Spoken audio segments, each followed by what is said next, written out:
सर्व पत्रकार मित्रांचं स्वागत।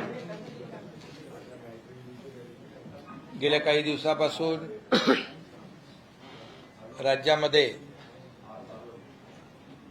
मराठा समाजाचं आरक्षण आणि मराठवाड्यातील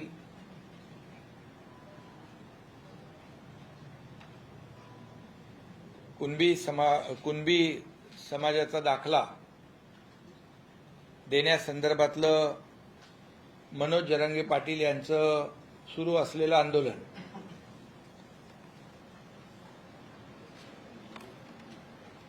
त्याचे पडसाद अनेक ठिकाणी आपण आंदोलनाच्या माध्यमातून उमटताना आपण पाहतोय। सगळ्यात महत्त्वाचं म्हणजे आज सर्वपक्षीय बैठक आयोजित केली होती आणि त्या बैठकीला सर्व पक्षीयांनी आपला अमूल्य वेळ काढून त्याबद्दल मी सरकारच्या वतीने सर्व पक्षीय नेत्यांना धन्यवाद देतो, त्यांचे आभार मानतो। ही सर्वपक्षीय बैठक याचं तातडीने घेण्याचं कारण म्हणजे मनोज जरांगे पाटील यांचं सुरू असलेलं उपोषण आणि त्यांच्या आरोग्याची चिंता, त्यांच्या जीवाची चिंता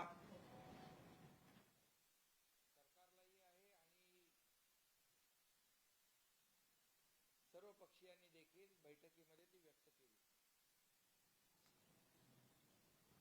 आणि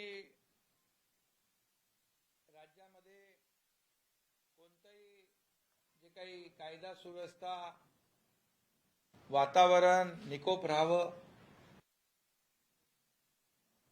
शांतता सुव्यवस्था अबाधित राहावी, जाती जातीमध्ये तेढ निर्माण होऊ नये। शेवटी आपलं हे महाराष्ट्र पुरोगामी राज्य आहे आणि जेव्हा जेव्हा अशा प्रकारच्या घटना घडल्या किंबहुना अशा प्रकारची परिस्थिती निर्माण झाली किंवा अशा प्रकारचे प्रसंग आले त्यावेळेचे राज्यकर्ते आणि विरोधी पक्ष आणि सर्व पक्षीय नेते यांच्या बैठका आपण झालेल्या अनेक वेळा पाहिल्या आणि त्यामधून एक सांगोपांग चर्चा असेल, काही सूचना असतील, काही निर्णय घेण्यासंदर्भातल्या काही विधायक बाबी असतील, या संपूर्ण चर्चेद्वारे मग शेवटी संवाद, सुसंवाद आणि त्याच्यातून मार्ग निघतो आणि म्हणून ही भावना ठेवून आम्ही आज सगळ्यांना बोलवलं आणि त्यांनी उपस्थिती देखील दिली। सगळ्यात महत्त्वाचं म्हणजे सर्व पक्षीयांनी एक ठराव पारित केला, मनोज जरांगे पाटील यांच्या तब्येतीच्या दृष्टीने, त्यांच्या जीवाच्या दृष्टीने महत्त्वाचा असा ठराव की त्यांनी सर्व पक्षीयांनी विनंती केली, सरकार मागणीवर निर्णय काम करतंय, कार्यवाही सुरू केली आहे आणि थोडा वेळ दिला पाहिजे, परंतु तोपर्यंत जे उपोषण जे आहे ते मागे घेण्याचा ठराव सर्वानुमते सर्व पक्षीयांनी केला। त्याचबरोबर आणि त्याद्वारे ठरावाद्वारे देखील आपल्या भावना सगळ्यांच्या मनोज जरांगे यांच्याकडे पाठवण्याची सूचना देखील सर्व पक्षीयांनी केली। मी आपल्या माध्यमातून देखील मनोज जरांगे पाटील यांना विनंती करतो की सरकार आणि सर्व पक्ष आपल्या सोबत आहेत आणि त्यामुळे आपल्या जीवाची आम्हाला चिंता आहे, काळजी आहे। त्यामुळे आपण जी जस्टिस शिंदे साहेबांची कमिटी आपण गठीत केलेली आहे, त्याला वेळ द्यावा अशा प्रकारची विनंती शासनाच्या वतीने मी करू इच्छितो।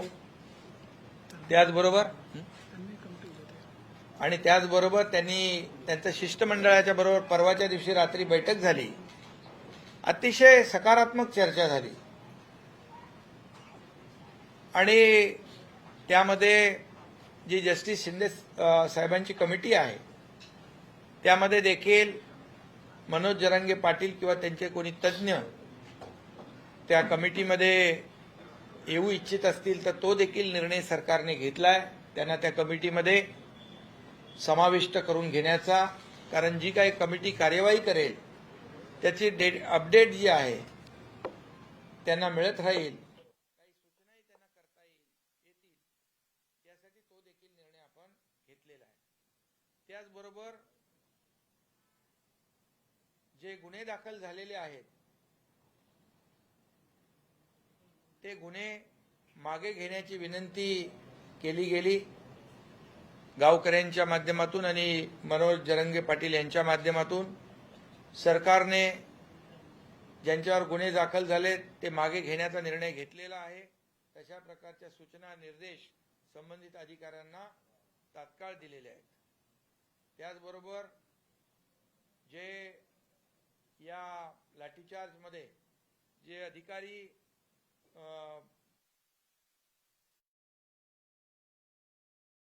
होती, एक उपविभागीय अधिकारी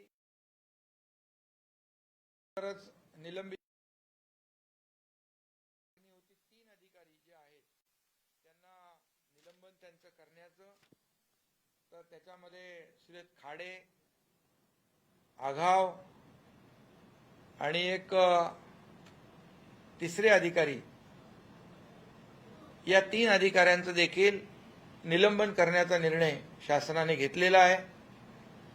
झालेल्या घटनेची व्यक्त केले स्वतः गृहमंत्री आणि उपमुख्यमंत्री महोदयांनी तर जाहीर त्या बैठकीमध्ये दिलगिरी व्यक्त केली। आम्ही सगळ्यांनी खंत व्यक्त केली। दिलगिरी काय, त्यांनी तर स्वतः माफी मागितली आणि त्यामुळे जे लाठीचार्जचं कोणी समर्थन केलं नाही आणि म्हणून जे अधिकारी 3 अधिकारी जे आहेत या अधिकाऱ्यांवर देखील निलंबनाची कारवाई करण्याचा निर्णय सरकारने घेतलाय। त्याचबरोबर मराठा समाजाला आरक्षण देण्याबाबत सर्व पक्षीय बैठकीमध्ये एकमत झालं। कसं द्यायचं या बाबतीमध्ये देखील चर्चा झाली। जे सुप्रीम कोर्टामध्ये रद्द झालेलं आहे ते पुन्हा प्राप्त झालं पाहिजे, इतर कुठल्याही समाजाचं आरक्षण कमी न करता ते दिलं पाहिजे, यावर देखील चर्चा झाली, एकमत झालं। माननीय उपमुख्यमंत्री देवेंद्रजींनी देखील त्या बाबतीमध्ये क्युरेटिव्ह पिटिशनच्या संदर्भात किंबहुना कायदेशीर ज्या बाबी आहेत त्या संदर्भात देखील त्या बैठकीमध्ये आपल्या भावना व्यक्त केल्यात आणि या बाबतीमध्ये सरकारची भूमिका अतिशय पहिल्या दिवसापासून स्पष्ट होती, आजही आहे, की इतर कुठल्याही समाजाचं आरक्षण कमी न करता मराठा समाजाला जे रद्द झालेलं आरक्षण मिळालं पाहिजे, त्यासाठी ज्या ज्या तज्ज्ञ लोकांच्या बरोबर चर्चा करणं, टास्क फोर्स तयार करणं, किंबहुना आता जे काही समर्पित आयोग आहे त्याच्या माध्यमातून किंबहुना सुप्रीम कोर्टाने जे काय ऑब्झर्वेशन त्यांच्या निर्णयामध्ये ज्या त्रुटी दाखवलेल्या आहेत त्याच्यावर काम करणं, मराठा समाज मागास कसा आहे सामाजिक आणि शैक्षणिक हे सिद्ध करणं, यावर देखील बैठकीमध्ये चर्चा झाली। बैठकीमध्ये आम्ही सरकारच्या वतीने जे मराठा समाजाला ओबीसी समाजाप्रमाणे ज्या सुविधा म्हणजे सारथी, अण्णासाहेब पाटील, आर्थिक विकास महामंडळ इतर ज्या काही सुविधा आहेत त्या पण मिळाल्या पाहिजे अशा प्रकारची देखील त्याच्यावर चर्चा झाली। परंतु आपलं हे सरकार पूर्णपणे त्यामध्ये कुठेही कमी पडत नाही, जे जे काही त्यांना देय आहे ते देण्याचं काम देखील करतंय। आपल्यालाही माहित आहे की 3700 अधिसंख्य पद निर्माण करण्याचं काम देखील आपल्या सरकारने केलं। ते अधिसंख्य पद निर्माण करून 3000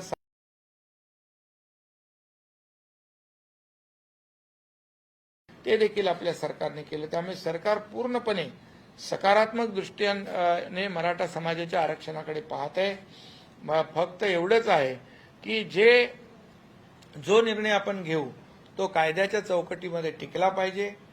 ते कुठल्याही परिस्थितीमध्ये मराठा समाजाची फसगत होता कामा नये याची काळजी सरकार घेत आहे आणि त्यामुळे पूर्णपणे मराठा समाजाला आरक्षण देण्याबाबत सरकार पूर्णपणे सकारात्मक आहे आणि कायद्याच्या चौकटीमध्ये टिकलं पाहिजे अशा प्रकारचा निर्णय जो आहे तो आम्ही या ठिकाणी घेण्याबाबत देखील चर्चा झाली आणि सरकार देखील त्यावर सरकारची भूमिका स्पष्ट आहे. आणि आता जस्टिस शिंदे साहेबांची जी कमिटी गठीत केली आहे त्याची आज एक बैठक देखील झालेली आहे आणि त्यामुळे कामाला गती आलेली आहे आणि याचा विचार आणि याची दखल घेऊन जे काही आंदोलनकर्त्यांचं म्हणणं होतं, भूमिका होती, जवळपास त्यामधल्या बहुतांश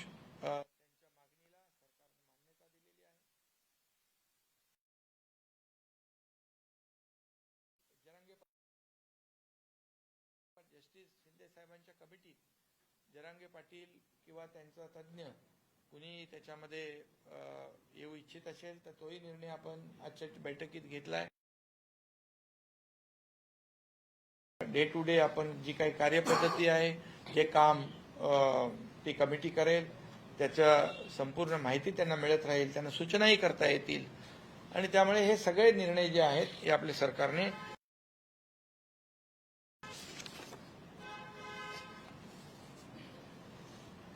जरांगे पाटील आपल्या मागणीवर ठाम राहिले आणि तुमचा जो प्रस्ताव आहे तो टाळला गेला तर पुढची भूमिका सरकारची काय? नाही, आता त्यांना आम्ही सांगितलेलं आहे आणि मला वाटतं नक्की विश्वास आहे, कारण तिथल्या गावकऱ्यांच्यावरच्या ज्या केसेस आहेत त्या मागे घेण्याचा आमचा निर्णय झालाय. जे 3 अधिकारी जे आहेत त्यांना निलंबित करण्याचा निर्णय देखील सरकारने घेतलाय आणि त्याचबरोबर त्या कमिटीमध्ये देखील जरांगे पाटील किंवा त्यांचा कोणी प्रतिनिधी तो त्यालाही घेण्याचा निर्णय घेतलाय. त्याहून पुढे जाऊन आम्हाला चिंता आहे सगळ्यांना मनोज जरांगे म्हणून सर्वानुमते एक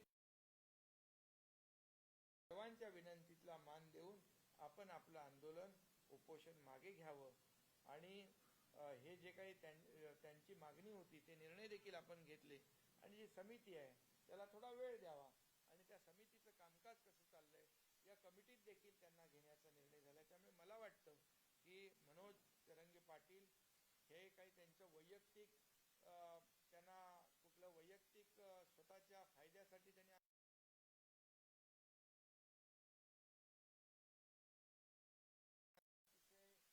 स्पष्ट आहे आणि म्हणून सरकारने देखील भूमिका घेतलेली स्पष्ट आहे आणि आम्ही असं कुठलेही थातूरमातूर वेळ काढूपणा करणारं हे सरकार नाही. जे आम्ही करणार ते पूर्णपणे अतिशय टिकणारं आणि कायम आहे. दूरगामी त्याचे परिणाम जे आहेत चांगले झाले पाहिजे अशाच प्रकारचा निर्णय सरकार घेणार आणि म्हणून मला वाटतं ते त्यांचं आंदोलन मागे घेतील असा विश्वास आहे. मागे घ्यावं अशी पुन्हा एकदा विनंती आहे आणि त्याचबरोबर इतर ओबीसी समाज असेल, इतर धनगर समाज असेल, त्यांनी देखील त्यांचं कुठलंही आरक्षण आपण कमी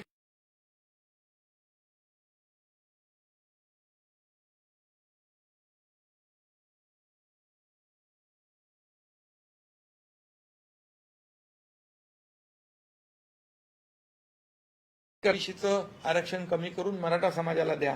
त्यामुळे त्यांना देखील माझी विनंती आहे की आपण देखील अशा प्रकारचं आंदोलन न करता सहकार्य करण्याची आवश्यकता आहे. त्यांना 1 महिन्याचा अवधी दिलेला आहे कमिटीला.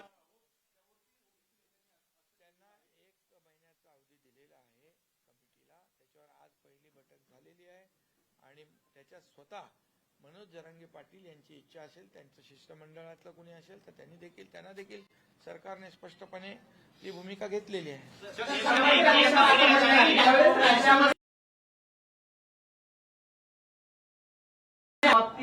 बैठका लावतो इतर वेळी काय पाठीमागच्या 2.5 वर्षात राज्य सरकारने मराठा आरक्षणासंबंधी एक सुद्धा बैठक घेतली नाही असा थेट आरोप कोणी संभाजीराजे छत्रपती. नाही, संभाजीराजांनी देखील खूप चांगल्या सूचना दिल्या. त्यांनी देखील या आरक्षणाच्या संदर्भात पार्श्वभूमी त्या ठिकाणी मांडली. आता याच्यामध्ये कुणी काय केलं कुणी काय केलं नाही याच्यामध्ये आज आम्ही जाऊ इच्छित नाही. आमचा उद्देश एवढाच आहे, मनोज जरंगे पाटील यांचं उपोषण मागे घेतलं पाहिजे. त्यांच्या जीवाची चिंता आम्हाला आहे, त्यांच्या आरोग्याची चिंता आम्हाला आहे आणि मराठा समाजाला आरक्षण मिळालं पाहिजे ही आमची भूमिका आहे. बाकी आज आम्हाला कुठल्याही राजकारणावर भाष्य करायचं नाही.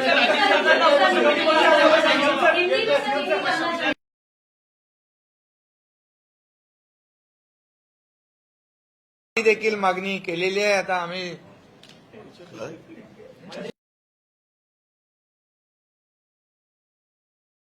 जो बैठक हुई है सभी विपक्ष दलों के में थे, उनको निमंत्रित किया था क्योंकि राज्य में जो आज एक आंदोलन मराठा आरक्षण के लिए हो रहा है वहां पर मनोज जरंगे पाटिल अनशन में बैठे हैं और इसलिए जो राज्य में जो परिस्थिति निर्माण हुई है ये कानून व्यवस्था शांतता प्रस्थापित करना ये सरकार का काम है और निश्चित रूप से उसमें विपक्ष दलों का भी सहयोग हम अपेक्षित रखते हैं और इसलिए कुछ इस मराठा समाज को आरक्षण देना और मनोज जरंगे पाटिल का अनशन जो आंदोलन है वो पीछे लेना स्थगित करना उनको विनती करना इसलिए आज की बैठक हुई थी.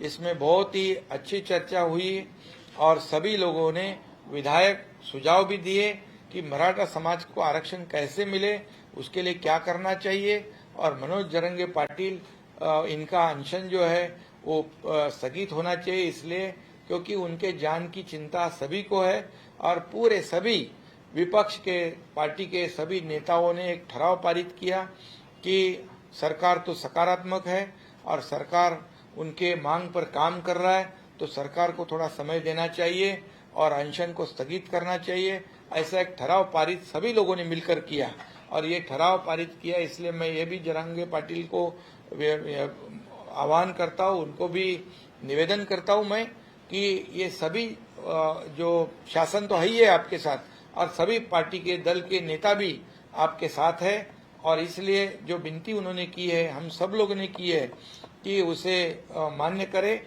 और ये अनशन स्थगित करे और उनकी जो मांग थी कि जो लोग जिनके ऊपर गुने दाखिल हुए हैं वो पीछे लिए जाए तो सरकार ने निर्णय लिया है जितने भी गुने दाखिल किए हैं वो पीछे लिए जाएंगे. उसके आदेश दिए गए हैं उसका काम शुरू हो जाएगा और जिनके जो लाठीचार्ज में जो दोषी पाए गए वो 3 अधिकारी जो है आगाव है खाड़े है और एक तीसरा अधिकारी है उनको निलंबित करने की मांग थी. उनको निलंबित करने का भी निर्णय सरकार ने लिया है और ये जो जस्टिस शिंदे साहब की कमेटी है उसमें भी अगर मनोज जरंगे पाटिल और किसी उनके तज्ञ लोगों को उसमें शामिल होना है तो उसको भी वो भी निर्णय हमने लिया है ताकि डे टू डे जो काम की अपडेट है कार्य पद्धति क्या है उनको अवगत हो जाएगी और उससे उनमें वो सुझाव भी दे सकते हैं. ये ऐसा पूरा निर्णय हुआ है और इस निर्णय में ये सभा में मीटिंग में मराठा समाज को आरक्षण देने में सब लोगों का एकमत हुआ है. कैसे देना है क्या देना है उसको भी उसके ऊपर भी कई लोगों ने सुझाव दिए हैं. हमारे उप मुख्यमंत्री देवेंद्र फडणवीस जी ने भी जो क्यूरेटिव पिटीशन के बारे में भी अपनी जो भावना है व्यक्त की है. सबका एक ही हल है, इसमें सब लोग एक ही मुद्दे पर कायम है. सरकार की भूमिका स्पष्ट है, मराठा समाज को आरक्षण देना है. किसी अन्य वर्ग का आरक्षण कम करके मराठा समाज को आरक्षण नहीं देना है. जो बिल्कुल आरक्षण रद्द हुआ है उसे रिस्टोर करना है और इसलिए मेरी ओबीसी समाज हो या धनगर समाज हो उनसे भी अपील है कि जो भी कोई ऐसा अपप्रचार करेगा उससे सावधान रहिए क्योंकि किसी का आरक्षण कम रिजर्वेशन कम कर किसी के ऊपर अन्याय करके मराठा समाज आरक्षण नहीं मांग रहा है. मराठा समाज को जो आरक्षण जो उनका था जो देवेंद्र फडणवीस साहब जब थे जो दिया था वो रिस्टोर करने की मांग उनकी है और इसलिए इस मीटिंग में पूरी तरह सकारात्मक चर्चा हुई है. एक अच्छा वातावरण हुआ है और सभी लोग ऐसे समय में साथ में हो जाते हैं तो राज्य में कानून व्यवस्था और शांति बनाए रखने में काम आती है. धन्यवाद.